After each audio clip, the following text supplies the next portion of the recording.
안녕하세요. 황녀의 싸다가 토크 시간입니다. 네, 오늘의 황녀 사연은요. 아내의 유산으로 아내의 버팀목이 되어주지 못했던 남자, 뒤늦게 후회하며 다시 잘해보고 싶다는 어느 한 남편분의 사연입니다. 사연 읽기 전에 구독과 좋아요, 많은 공유 부탁드릴게요. 저와 아내는 32살로 동갑입니다. 20대 중반 친구의 소개로 서로 가장 빛났던 청춘에 만나 5년 동안 연애 끝으로 결혼한 지 곧 3년이 되어갑니다. 그러고 보니 2월에 결혼 기념일이 있었는데 이마저도 제 마음을 너무나 먹먹하게 만드네요. 아내는 현재 집을 나간 상태입니다. 얼굴을 보지 못한 지 2주가 다 되어 가는데 돌아오면 제가 이제껏 왜 이렇게 살아왔는지 너무나 사랑하고 너무나 소중한 내 사람의 마음을 왜 이렇게 아프게 하고 무심히 대했는지 뼈 아플 정도로 후회하게 됩니다. 아내는 교직에 몸을 담고 있습니다. 그리고 저는 중소기업 과장입니다. 양가의 축복 속에 결혼을 한 후 아내는 저희 집의 하나뿐인 며느리로서 넘칠 정도로 부모님께 잘했습니다. 흔히 생각할 수 있는 고부 갈등 문제도 현명하게 대처하고 부모님께도 먼저 다가가 살뜰히 챙겨드리는 정말 100점짜리 며느리였던 것 같습니다. 가끔 제게 저희 어머니에 대한 서운함을 얘기하거나 혼자 투덜거릴 때 제가 아내 편을 들어주기보단 중간의 역할을 잘해야 한다고 생각했습니다. 그러다 보니 아내의 서운함도 몰라주었고 솔직히 방관했다는 게 맞는 것 같습니다. 아내는 제게 그랬습니다. 어떻게 자기 부모와 자기 아내의 문제인데 그렇게 나 몰라라 하냐고. 그리고 아내가 임신을 2번 했습니다. 전 외아들이지만 아내는 4남 중 둘째입니다. 다복한 가정에서 자라다 보니 자녀 계획을 많이 세웠고 전 딱 하나만 낳고 싶었으나 아내는 적어도 셋은 낳고 능력이 되면 더 낳자고 했습니다. 형제가 많은 가정에서 자라서 그런지 아내의 성격이 매우 좋습니다. 사교성도 좋고 늘 밝은 얼굴에 남에게 양보도 잘하고 가족에 대한 애착도 많습니다. 반면 제가 이기적이고 제 자신밖에 모르는 면이 많은데 스스로 인정합니다. 어릴 때부터 부모님 사이도 좋지 않았고 그래서 부모님과의 유대감도 거의 없습니다. 말 그대로 오냐오냐 하며 컸기 때문에 뭐든지 제가 우선이고 제 것을 다른 이와 나누는 것도 싫었습니다. 아내와 연애를 하면서 저와는 매우 다른 아내를 보면서 많이 반성하고 노력했었고 조금 변화한 것은 사실입니다마는 어릴 때부터 이기적으로 제 주관적으로만 살아왔기에 쉬이 변하지는 못한 것도 역시 사실입니다. 아이를 많이 낳으면 그만큼 경제력도 뒷받침되어야 하고 아내와 제가 노후 자금으로 준비해야 할 돈도 줄어들고 그런 생각이 강해서 아이는 많이 낳고 싶지 않았던 게 사실입니다. 솔직히 아이가 없어도 그만이라고 생각했습니다. 하지만 역시 아이는 하늘이 보내주신다고 피임을 했음에도 결혼 1년 차에 아이가 생겼습니다. 아내가 너무 좋아하였지만 평소 몸이 약하고 여리여리한 아내였는데 입덧도 심했고 탈수 증상까지 왔습니다.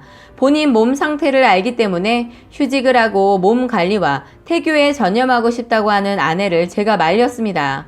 남들 다 겪는 입덧, 혼자 유난 떨지 말라고 했는데 제가 미친놈이네요. 그러다 8주차에 유산이 되었습니다. 절대 안정이 필요한 시기에 시험기간이다, 수학여행이다 겹쳐서 너무 무리를 했던 것이지요. 아이를 잃은 어미 마음을 제가 너무 몰랐던 것 같습니다. 너무나도 힘들어했고 그 약한 몸으로 매일 밤 울며 보냈는데도 제가 잠자는데 방해되니까 나가서 울으라고 윽박지르기도 했지요. 또 가지면 되는 아이 계획 없이 덜컥 들어서서 괜히 무리하다가 이렇게 된 거라고 차라리 잘 됐다고 머리에 총 맞는 소리를 아무렇지 않게 해댔네요. 어쩌면 아내의 마음이 거기서부터 다쳤는지도 모르겠습니다. 그리고 또 1년 후 작년 이맘때쯤 또 아이가 찾아왔습니다. 아내의 첫 유산 후 저와 아내 모두 몸 관리를 시작하고 병원을 다녔습니다. 6개월간 영양제와 비타민, 철분, 엽산, 오메가 등등 섭취하면서 아이를 기다렸습니다. 매일매일 지옥 속에서 사는 것 같았던 아내가 병원을 다니고 아이를 맞을 준비를 할 때 그때는 참 생기 넘치고 기대감 속에서 매우 행복했던 것으로 기억합니다. 그때 아내가 다낭성 난포 증후군으로 배란이 잘 되지 않아 임신이 힘들었기 때문에 과배란 주사를 맞고 3개월 만에 임신에 성공했었습니다. 임신 확인되고 나서 5주차 들어섰을 때 그때서야 아내가 거실에서 통곡을 하며 울더군요. 하지만 아이 집이 제대로 자리 잡지 못해 결국 또 계류 유산을 맞게 되었고 아내는 그 충격에서 벗어나지 못하며 몇 달을 우두커니 집 안에서만 보냈습니다. 그때 제가 다독이며 잘 위로를 해줬어야 했는데 힘들게 일 마치고 집에 오면 늘 어두운 거실에 멍하니 앉아 알 수 없는 생각에 잠겨있던 아내였습니다. 제가 그런 아내가 보기 싫어 매일 밤 술을 마셨고 12시가 넘어서 귀가를 하고 점점 아내와 대화가 없어지기를 몇 달. 그렇게 웃음 많고 밝고 상냥했던 아내가 정말 다른 사람 같이 변했습니다. 어느 날은 화분 2개를 가져다 베란다에서 키우기 시작하더군요. 화분을 키우면서 아내가 조금씩 말수를 되찾아 갖고 외출도 하기 시작했습니다. 꽃시장, 화초, 축제 등등. 하지만 2달여가 지나자 2개였던 화분이 베란다를 꽉 채우고 이제 거실 절반을 차지할 만큼 늘어나 버렸습니다. 아내가 약간 편집증 증세를 보이는 것도 그때였습니다. 어쩌면 그 전이었는데 제가 몰랐을 수도 있겠네요. 솔직히 매일 뚱에 있는 아내를 보는 게 싫었고 관심도 가지지 않았었으니까요. 제가 죽일 놈이네요. 어느 날 집에 오신 저희 어머니가 화초들을 보시더니 기함을 하셨고 당장 내다 버리라는 어머니 말에 생전 누군가에게 큰 소리 쳐본 적 없는 순한 아내가 어머니에게 맞서서 대들고 싸우더군요. 그 모습에 어머니도 경악을 하셨고 입을 다물지 못하고 놀라서 아무 말도 못하는 어머니 앞에서 아내는 끝까지 소리를 지르며 혼자 악을 쓰더군요. 솔직히 제가 아내의 그런 모습에 너무 놀라서 아내의 뺨을 때리고 말았습니다. 아내는 신발장에 있는 공구통에서 망치를 꺼내들고 저와 어머니가 보는 앞에서 화분을 모조리 깨부셨습니다. 깨진 화분에 발이 베이고 손등이 찢겨지는데도 아내는 제가 뜯어 말릴 때까지 망치질을 멈추지 않았습니다. 놀란 어머니는 그대로 집으로 돌아가셨고 아내는 난장판이 된 거실을 내버려두고 그대로 안방 침대에 누워버렸네요. 여기저기서 피가 찔끔찔끔 나는데도 아랑곳하지 않더군요. 평소 그렇게 깔끔하고 자기 살림살이에 굉장히 애착을 가지고 있던 아내의 그 모습에 제가 정말 너무 놀랐고 혼란스러웠습니다. 그래서 저 역시 아파트를 나와 한참을 걷다가 혼자 새벽까지 술을 마셨습니다. 아무 생각도 나지 않았습니다. 천사 같던 아내가 정말 악마처럼 변해버린 모습에 가슴이 찢어지듯 아프기만 했습니다. 술을 마셔도 취하는 것 같지도 않더군요. 그렇게 새벽 2시가 되어 집에 들어갔는데 아내는 집에 어디에도 없었습니다. 난장판이 되어 있던 거실은 아내가 치웠는지 깨끗하게 정리가 되어 있었고 피 묻은 침대 시트와 이불 역시 깨끗하게 다른 것으로 교체가 되어 있었습니다. 바람 쐬러 나갔으리라 생각하고 기다렸는데 아침이 되어도 아내는 오지 않았습니다. 회사에 월차를 내고 여기저기 연락을 해보았습니다. 아내는 아무런 짐도 챙기지 않고 가방 하나 들고 나간 것 같았습니다. 상처를 제대로 치료하지도 않았는데 아직 봄바람이 쌀쌀이 부는데 어디로 갔는지 친정에도 친한 친구네도 어디로 갔는지 찾을 수가 없었네요. 그렇게 아내를 찾기를 이틀 실종 신고 내리라 다짐하고 단서가 될 만한 게 없을까 찾던 중 서랍 깊숙한 곳에서 아내가 여태까지 가지고 있던 산모 수첩을 발견했네요. 문득 이렇게 아내가 변한 게 유산했을 때부터라는 생각이 들어 무심결에 그 산모 수첩을 넘겨보았습니다. 아내는 아이를 유산하고 나서 꾸준히 그 산모 수첩에 일기를 썼더군요. 2, 3일에 한 번, 어쩔 때는 일주일에 한 번, 어느 페이지에는 눈물 범벅이라 글씨 형태를 알아볼 수 없을 정도로 번져 있었고 아이를 잃고 아내가 얼마나 죄책감에 시달렸고 공허함에 가슴 저려 했는지 고스란히 적혀 있었습니다. 점점 변해가는 자신의 모습을 아내 역시 알고 있었고 제게도 미안하다는 글을 자주 썼더라고요. 못난 아내 만나서 자기 새끼도 만나보지 못한 제게 미안하다고요. 이 대목을 읽으면서 저는 정말 피눈물 아닌 피눈물을 흘렸습니다. 스스로 우울증을 극복해보려고 취미생활을 가져야 했고 화분을 사오던 날 그렇게 썼더군요. 하지만 화분을 사도 마음이 채워지지 않는다고 아파트 뒷산을 통째로 집에 옮겨다 놓고 싶다는 글귀도 있었고요. 억장이 무너지고 아내를 이렇게까지 방치했던 제 자신을 죽이고 싶어졌습니다. 아내가 지금껏 흘렸던 눈물에 비할 수나 있겠냐마는 아내의 그 웅크린 모습이 계속 생각나고 화분을 부술 때의 그 처참했던 아내의 마음이 느껴져서 제 가슴 속이 갈기갈기 찢겨지는 것 같았습니다. 그리고 그날 밤 처형에게 전화가 왔었습니다. 아내를 찾았다고 연락이 왔네요.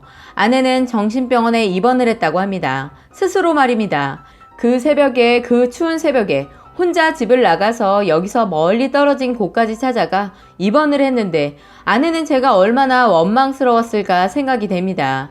원래 불평불만하는 사람도 아닌데 평소에 그렇게 가끔씩 투정 부릴 때 나는 왜 그런 것들을 외면했는지, 그렇게 기다리던 아이를 잃었을 때 힘겨워하는 아내에게 왜 따뜻한 죽 한 그릇 사다 주지 않았는지, 제 일이 힘들다는 이유로 난 왜 내 사람을 그렇게 혼자 있도록 했는지, 혼자 외롭고 쓸쓸하다 못해 우울증이 걸려 스스로 정신병원을 찾게 만들었는지, 그날 얼마나 가슴을 치고 통곡했는지 모릅니다. 아내를 만나 용서를 빌고 싶었습니다.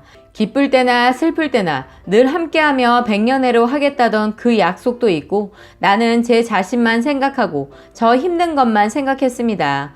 이런 내가 원망스럽고 미웠을 텐데도 아내는 제게 단 한 번도 원망의 말을 하지 않았습니다. 싫은 표정 한 번 안 지었고 혼자 몸조리하는 동안에도 제게 물 한 잔 떠다 달라고 하는 말도 하지 않았습니다. 모든 것이 자신의 탓이라고 여기고 혼자 감당하려고 했습니다. 제가 죄인이지요. 제가 내 부모처럼 안 살 거라고 결혼하면 꼭 제 아내를 끔찍하게 사랑하고 위하고 세상에서 가장 행복한 여자로 만들어 주겠노라 여지껏 수천 번 다짐하며 살아왔는데 너무나 착하고 아름답고 밝은 그녀를 제가 이렇게 만들었네요. 하지만 아내는 저를 만나고 싶지 않아 합니다. 그동안 아내는 몸이 많이 상해서 우울증 치료 이외에도 위궤양 같은 질병이 있다고 들었습니다. 지금 생각해보니 난 나대로 회사에서 저녁을 먹고 들어오고 아내는 혼자 텅 빈 집에서 식사를 해야 했을 텐데 오늘 저녁 뭐 먹냐는 한마디를 물어본 적이 없는 것 같습니다. 제가 대체 왜 그랬을까요? 왜 제가 그토록 싫어하던 제 아버지의 모습을 제가 그대로 닮았는지요. 아내는 지금 처형내 있고 그리고 이혼을 원하고 있습니다. 어제 처형편으로 서류를 보내왔더라고요. 처형이 저를 붙들고 통곡을 했습니다. 세상에 제 아내처럼 밝은 아내가 없었는데 왜 저렇게 만들었냐고 저를 때리고 원망합니다. 모두 맞는 말이고 다 저 때문입니다. 평생 그 웃음을 지켜주겠노라 약속하고 도둑질하듯 그 사람과 결혼까지 해놓고 세상에서 가장 불행한 여자로 만들어버렸습니다. 저희 집에서도 이 사실을 알게 되었습니다. 어머니, 아버지 모두 아내를 찾아가 저 대신 용서를 빌겠다고 하십니다. 하나뿐인 아들이지만 저랑 아내를 바꾸고 싶다고도 하십니다. 두 분은 제 아내를 매우 사랑하십니다. 염치 없지만 처형편으로 편지를 써서 보냈습니다. 아내를 생각하며 거의 매일 편지를 쓰다 보니 14장이 다 되었는데 전화 한 통도 하기 싫다고 하고 만나고 싶지도 않다고 하는 아내에게 제 마음을 전할 길이 이것밖에 없는 것 같았습니다. 고맙게도 처형께서 전해주신다고 하였고 웬만하면 이혼은 막아보겠다고 약속해 주셔서 그나마 아내가 제 진심이 담긴 편지를 읽고 전화 한 통이라도 해주기를 애가 닳도록 기다리고 있습니다. 무작정 아내를 찾아가 이 못난 얼굴을 보이는 것조차 아내에게 큰 고통이 될 것 같아 차마 찾아가지도 못하고 있습니다. 아내가 없는 우리 집이 이렇게 넓은 줄도 몰랐습니다. 아내가 마음속에 병을 얻기 전 우리 집은 언제나 맛있는 냄새와 좋은 향기로 가득했는데 지금은 모든 것이 엉망이네요. 샴푸통 하나, 칫솔 하나, 젓가락 하나까지 아내의 손길 없이는 제대로 된 것이 없습니다. 아내에게 속죄하고 살고 싶습니다. 원하는 모든 것을 들어주고 싶고 평생 아내의 노예처럼 살 자신도 있습니다. 돌아와만 준다면요. 아내가 이제껏 겪은 마음의 고통들, 육체적 고통들 제가 그대로 느낄 수 있다면 좋겠습니다. 아내는 지금 무슨 생각을 하고 있을까요? 정녕 제게 마음이 완전 떠나버렸을까요? 그랬을지도 모르겠습니다. 오죽 제가 못난 짓을 했어야죠. 아내가 끝까지 이혼하고 싶다고 하면 제가 물러날 수밖에 없겠지만 아내가 없이 살 수 없을 것 같습니다. 하지만 아내는 저를 보는 것만으로도 고통스럽겠지요. 작년 이맘때쯤 행복했던 우리의 모습이 계속 떠오르네요. 아내가 미친 듯이 보고 싶고 그립습니다. 제가 더 많은 질타를 당하고 욕을 먹어서 아내를 다시 찾을 수 있다면 정말 돌이라도 맞고 채찍질이라도 당하고 싶은 마음입니다. 아내가 보고 싶어요. 그 맑은 웃음과 그녀의 따뜻한 손을 잡고 싶습니다. 돌아버릴 것 같습니다. 모든 것이 후회만 될 뿐이네요. 혹시라도 이 사연을 보시는 남편분들 모든 걸 멈추고 아내의 마음을 한번 헤아려 보세요. 저처럼 이렇게 뒤늦게 가슴 치지 마시고요. 아내가 돌아온다면, 돌아오만 준다면 제게 다시 새 인생을 주신 것으로 생각하고 정말 열심히, 아주 열심히 살 수 있습니다. 이제껏 말로만 아내를 위했지만 이제 정말 모든 것을 아내를 위해서요. 라고 사연 올려주셨습니다. 오늘의 사연 여기까지였고요. 많은 공유와 여러분들의 생각이나 느낀 점이 있다면 댓글로 표현해 보시기 바랍니다. 애절하네, 애절해. 그냥 아내가 하자는 대로 해줘야지.